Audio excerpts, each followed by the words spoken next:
Coruscant never truly slept, but that night the Jedi Temple felt quiet enough for doubt to echo.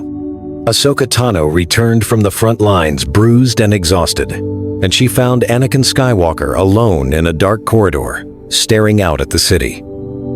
His jaw was tight. The war was eating him alive. Ahsoka reached for his arm. "You're not alone," she said. Anakin did not answer. He only held her hand like it was a lifeline. Across the plaza, Supreme Chancellor Palpatine watched through the Force, tasting the moment like blood in water. He did not see a Padawan offering comfort. He saw a hinge in history. Ahsoka's fear was not of death. It was of abandonment, of losing her master before she could save him from himself. Palpatine smiled, and the smile never touched his eyes. The next day, he began the smallest of moves. A new committee, a new escort detail, a new security briefing that required Ahsoka's presence in the Chancellor's office, alone. He spoke warmly about sacrifice, about the burden of command, about how heroes were rewarded with suspicion. He let her vent about the Council's cold distance. He let her defend Anakin until her voice shook. Then he offered a gentler truth. "The Jedi fear attachment," Palpatine said. "So they fear you." Ahsoka stiffened. She wanted to deny it. But memories flashed. Lectures, orders, silence when she needed guidance. Palpatine planted a final seed. If Skywalker falls, they will blame you for standing too close. That night, Ahsoka meditated. She tried to reach the calm she had been taught. Instead, she felt a new current beneath her thoughts. Hot, sharp, promising control.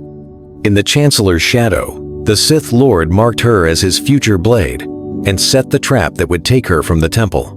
Ahsoka's comlink lit up with a private request from the Chancellor. He wanted to meet her again, this time away from Jedi eyes. Palpatine did not rush the blade. He shaped the moment. 2 nights after his private message, Ahsoka left the temple on a routine courier run, wearing plain robes and a hood. The order came from the Council, but the coordinates came from the Chancellor's office. The streets near level 1313 were loud with speeders and rain. Clone troopers kept their distance. Senate security, not the Republic Army, protected the route. Ahsoka felt it immediately. The Force was crowded, like someone had filled the air with sharp glass. A black van slid beside her, doors bursting open. Smoke grenades rolled across the walkway. Stun bolts cracked. In the haze, masked figures moved with military precision, grabbing Ahsoka and slamming a shock collar around her neck. She fought, but the collar punished every breath with fire. The kidnappers did not take her deep into the underworld.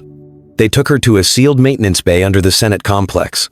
There, the truth twisted. The masks came off. They were not separatists.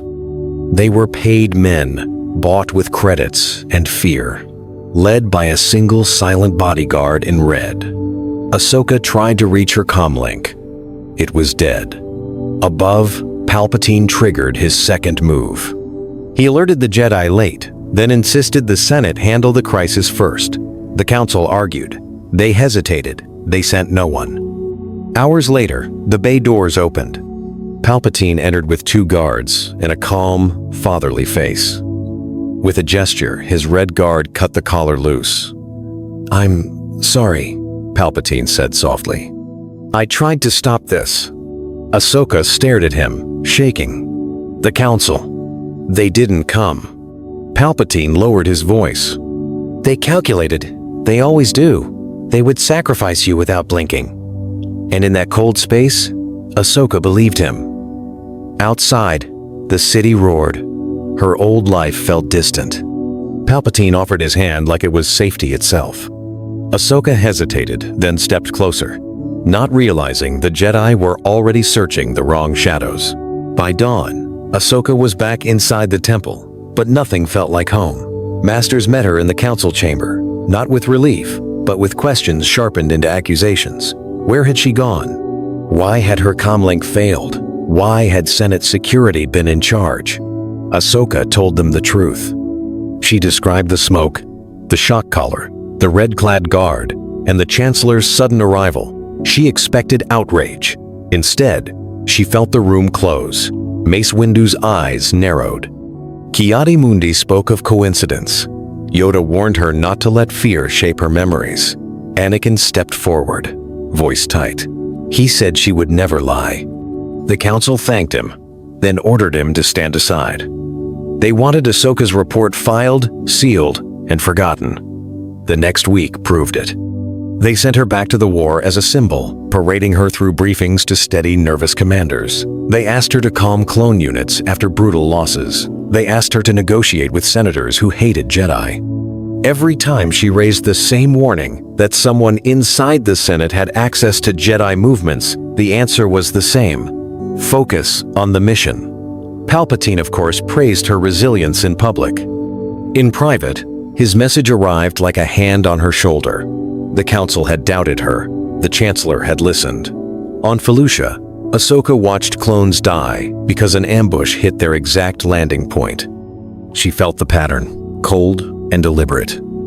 Back on Coruscant, she demanded another audience with the council. They gave her minutes, then dismissed her with polite silence. Walking out, Ahsoka realized she was being used, not trusted. Her loyalty, once unbreakable, finally began to splinter.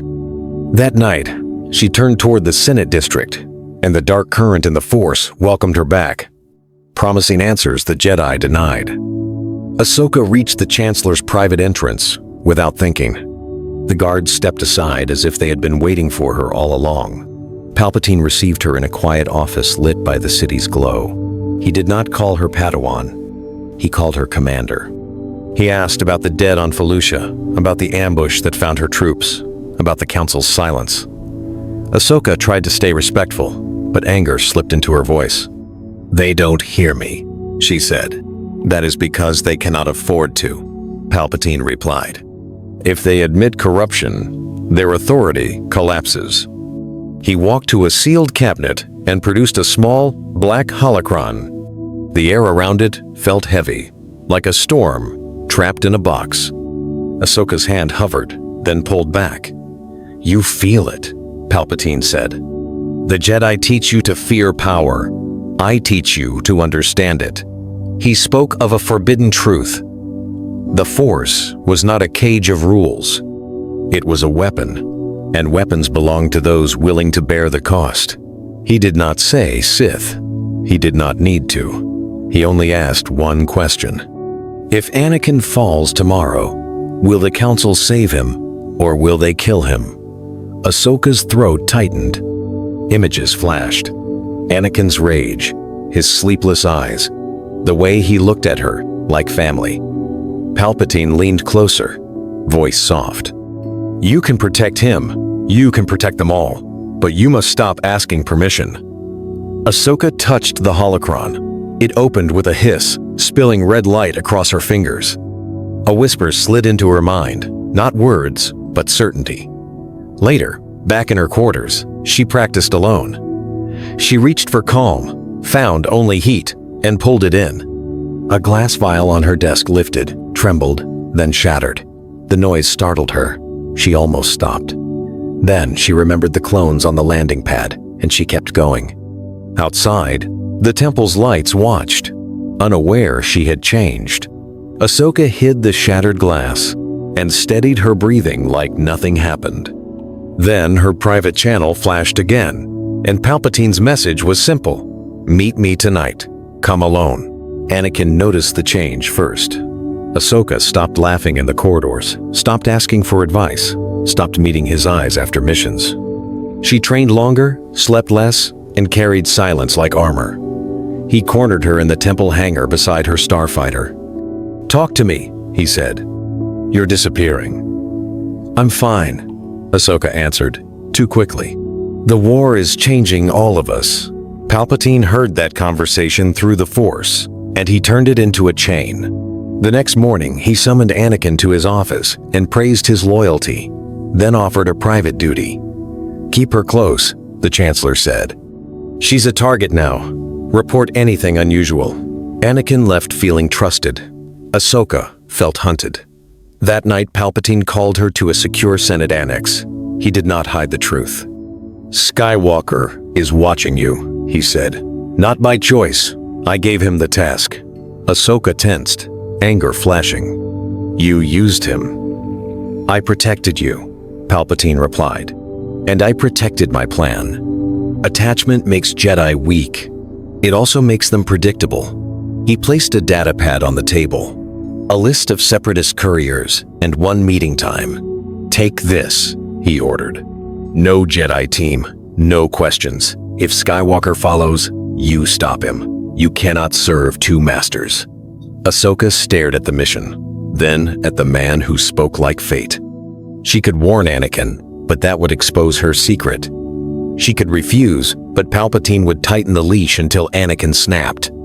She swallowed the pain and chose obedience. "He won't interfere," she said. Palpatine nodded, satisfied. "Good.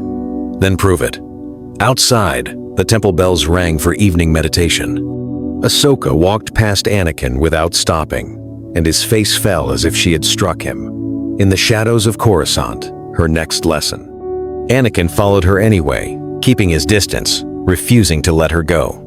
Ahsoka felt him in the Force behind her, then felt Palpatine waiting ahead, and realized only one of them was allowed to survive her secret. Order 66 came like a thunderclap.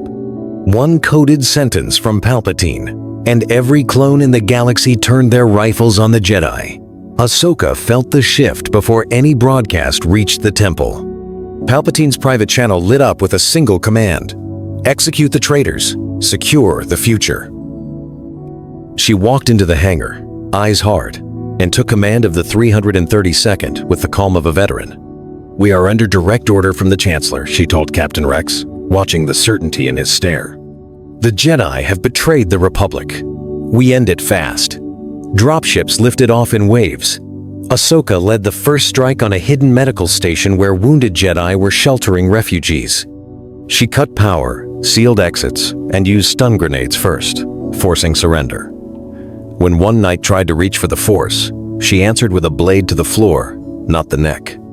"Stand down," she warned, "or you die." Reports poured in. Masters gunned down on Megiddo, younglings hunted in alleys, starfighters exploding over Kashyyyk. The galaxy broke in hours, and Ahsoka became the hand that guided the breaking. At the temple, she knew every corridor, every code, every panic route. She marched clones through service tunnels the Council never mapped.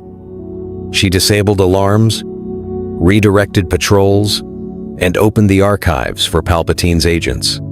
Jedi who escaped the first volley found Ahsoka waiting at the next door, predicting them like a training exercise. Anakin arrived too late, drawn by screams and smoke. He saw Ahsoka in the red-lit hall, surrounded by bodies, and his voice cracked. "What have you done?" Ahsoka kept her sabers low. "What we had to do." Somewhere above them, Palpatine smiled. His apprentice had completely erased her family. Ahsokas.com whispered with Palpatine's next order. "Skywalker is a risk." She lifted her gaze to Anakin, and her blades ignited as the temple burned around them. Smoke rolled through the temple like a living thing. Ahsoka advanced with the clones, her sabers humming, until a familiar presence slammed into her senses. Anakin Skywalker stood at the end of the hall, Obi-Wan Kenobi beside him, both lit by fire from the archive wing. "Snips," Anakin said, voice raw. "Tell me this isn't you." "It is," Ahsoka answered. "And it's the only way you live." Obi-Wan raised his blade. "Ahsoka, step away. The Chancellor has poisoned you." Ahsoka's eyes flicked to him, then back to Anakin. She felt his fear, his anger, his love, tangled together. Palpatine's order still burned in her ear. "Skywalker is a risk. Remove him." Ahsoka did not strike to kill. She struck to control. She drove at Anakin fast, forcing him backward, cutting off his escape routes the way she once trained younglings. Anakin fought with brute strength, trying to overpower her, but she turned every heavy swing into a stumble. Obi-Wan joined, trying to pin her between them. Ahsoka pivoted, used a burst of the dark side to shove him into fallen stone, and kept Anakin alone. "You're still his weapon," she hissed. "He's using you, like the Council used me." Anakin's anger flared. "I made my choices." "No," Ahsoka said. "He made them for you." She pressed him toward the temple window, where the city lights glittered below. Her blade stopped at his throat, close enough for him to feel the heat. "Drop it," she ordered. "Let me take you away. I can break the chain before it breaks you." For a heartbeat, Anakin wavered. Then Obi-Wan's voice cut through the smoke. "Anakin, don't." Ahsoka saw the decision harden, and she struck. Anakin parried, sparks flying, and the shockwave shattered the window, blasting them with cold night air and sirens outside. Obi-Wan lunged to reach Anakin, but Ahsoka's sabers flashed between them like a closing door. And deep in the Senate, Palpatine felt the clash and prepared his final command for his new apprentice. By morning, the Jedi Temple was a smoking skeleton, and the city pretended it was relief. Palpatine addressed the Senate under heavy guard, his voice calm, his eyes wet with practiced sorrow. He named the Jedi traitors, blamed them for the war, and promised a safer republic reborn as an empire. At his side stood Ahsoka Tano, hood up, hands still stained with ash. Senators stared at her like she was a savior and a warning. Palpatine presented her as proof that even a Jedi could see the truth. He did not call her apprentice. He called her his chosen successor, the one who would keep order when others hesitated. In private, he tightened the leash. He showed her hidden recordings of the temple assault, angles that made it look like Anakin led the slaughter. One command, and Skywalker would be hunted as the face of treason. "You wanted to protect him," Palpatine said. "Now you will." Obi-Wan escaped the purge, injured and furious. He begged Anakin to run, to regroup, to survive. Anakin refused. He could feel Ahsoka's pain beneath the darkness, like a signal trapped behind a wall. If he left her, she would belong to Palpatine forever. So Anakin walked into the Senate district alone. Ahsoka met him on a landing balcony above the rotunda, city wind whipping her cloak. "I can end this," she said. "Come with me. I will keep you alive." "You're not keeping me alive," Anakin answered. "You're burying me." Palpatine's guards closed in. Ahsoka ignited her blades, not with hatred, but with resolve. She attacked to disarm, to force surrender, to drag him away from the cliff. Anakin caught the first strike and pushed back, tears mixing with rage. Their duel carved bright scars into durasteel as Palpatine watched, perfectly still, smiling. Last lines. Anakin slipped, one knee hitting the deck, Ahsoka's blade hovering at his chest. Palpatine's voice turned soft and deadly behind her. "Prove you are my heir. End him."